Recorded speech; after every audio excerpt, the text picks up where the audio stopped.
Halo sobat penakut tapi penasaran. Selamat datang di channel Pop Clip yang akan nemenin kalian nonton film horor dari balik selimut.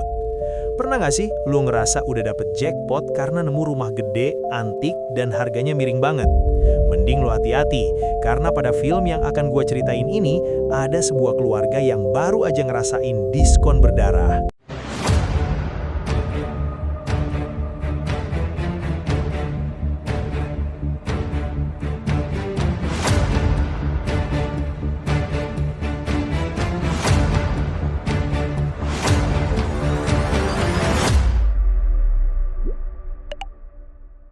Film dibuka pada tahun 1968.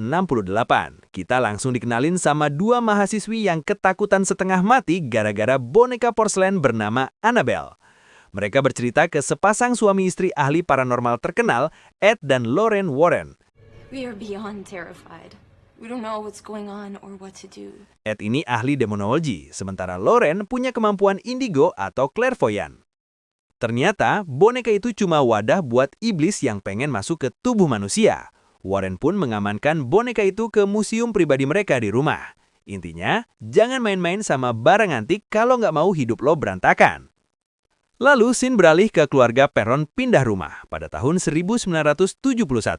Kita kenalan sama keluarga Perron, Roger, Caroline, dan 5 anak perempuan mereka yang rame banget kayak mau bikin klub pemain bola. Mereka baru aja pindah ke rumah tua di Harrisville, Rhode Island. Awalnya sih asik-asik aja, ya namanya dapat rumah murah dan gede. Tapi mulai deh keanehan muncul. Si anjing peliharaan mereka, Sadie, nggak mau masuk ke rumah. Hey, come on, girl. Logika film horor, kalau anjing lu takut, mending lo kabur juga. Lalu pada besok paginya, Sadie ditemukan mati secara misterius. Caroline pun bangun dengan lebam-lebam di tubuhnya tanpa sebab. Anak-anak mereka nemuin ruang bawah tanah yang terkunci rapat, tapi tiba-tiba kebuka.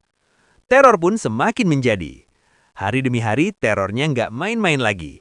Ada permainan tepuk dan cari atau hide and clap, yang tadinya seru jadi horor banget karena ada tangan pucat yang ikut nepuk di belakang Caroline.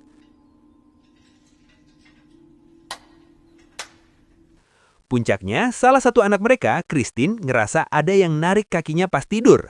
Dia ngelihat sosok di belakang pintu yang bilang kalau dia mau seluruh keluarganya mati.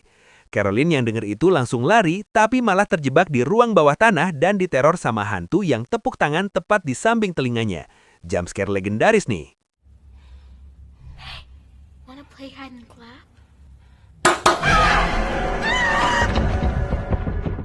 Di sisi lain, si anak bungsu, April, punya teman imajinatif bernama Rory yang dia lihat lewat cermin kotak musik tua. Spoiler, Rory ini bukan teman yang baik buat diajak ngopi ya. Lalu Warren pun turun tangan. Karena udah nggak kuat mental, Caroline pergi ke seminar Ed dan Lorraine Warren buat minta tolong. Awalnya Ed agak ragu karena mereka sibuk. Tapi pas Lorraine ngerasa ada energi gelap yang nempel di Caroline, mereka langsung gas ke rumah Perron. Begitu sampai, Lorraine langsung ngelihat kejadian masa lalu.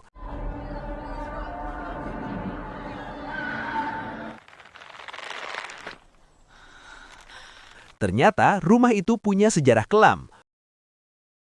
Warren manggil tim asisten mereka, Drew dan polisi Brett, buat masang alat-alat deteksi suara dan kamera.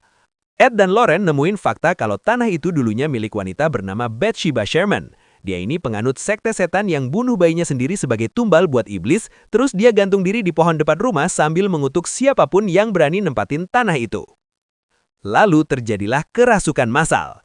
Situasi makin gawat. Iblis Bathsheba ini nggak cuma mau ngakut-nakutin. Dia mau merasuk ke tubuh ibu di rumah itu buat ngebunuh anak-anaknya. Persis kayak yang dia lakuin dulu. Warren dan Lorraine memutuskan kalau rumah ini butuh exorcism atau pengusiran setan. Tapi mereka butuh izin dari Vatikan. Sialnya, Bathsheba nggak mau nunggu birokrasi gereja. Dia langsung nyerang keluarga Warren lewat boneka Annabelle di rumah mereka buat ngancem anak Warren, Judy.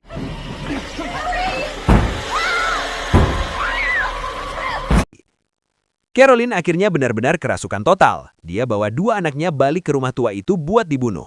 Ed, Lorraine, dan Roger langsung ngebut ke sana. Pas sampai, Caroline udah kayak bukan manusia. Mukanya berubah jadi mengerikan dan dia berusaha nusuk anaknya pakai gunting.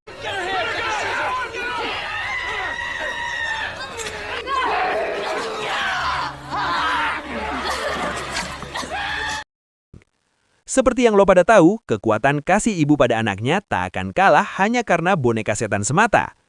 Karena keadaan darurat dan gak ada waktu nunggu pastor, Ed Warren terpaksa ngelakuin ritual pengusiran setan sendirian. Ini adegan paling intens, kursi melayang, angin kencang, sampai Caroline yang muntah-buntah.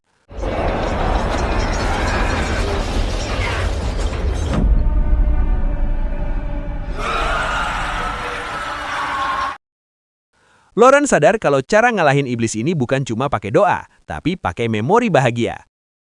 Lauren teriak ke Caroline buat ingat kenangan indah mereka di pantai. Kekuatan kasih sayang ibu akhirnya ngalahin pengaruh Bathsheba. Caroline muntah buat terakhir kalinya dan iblisnya balik ke neraka. Film ditutup dengan keluarga Perron yang selamat, meski trauma berat, dan Warren yang nyimpen kotak musik Rory ke museum mereka. Ed dapat telepon dari Vatikan kalau pengusiran tadi disetujui. Telat sih, tapi ya sudahlah. Nah, itu dia akhir dari kisah keluarga Perron yang syukurnya berakhir bahagia, walaupun trauma mentalnya nggak tahu deh ya sembuhnya kapan. Pelajaran hari ini, kalau anak kecil di rumah lo bilang punya teman imajinatif, mending langsung ajak pindah ke apartemen aja deh, ribet urusannya. BTW, dari semua adegan tadi, mana yang paling bikin lo susah tidur? Gue sih tetap tim tepuk tangan di lemari, asli itu bikin merinding sampai ke ubun-ubun. Tulis ketakutan kalian di kolom komentar. Jangan lupa like dan subscribe biar setan di rumah lo nggak berani mampir.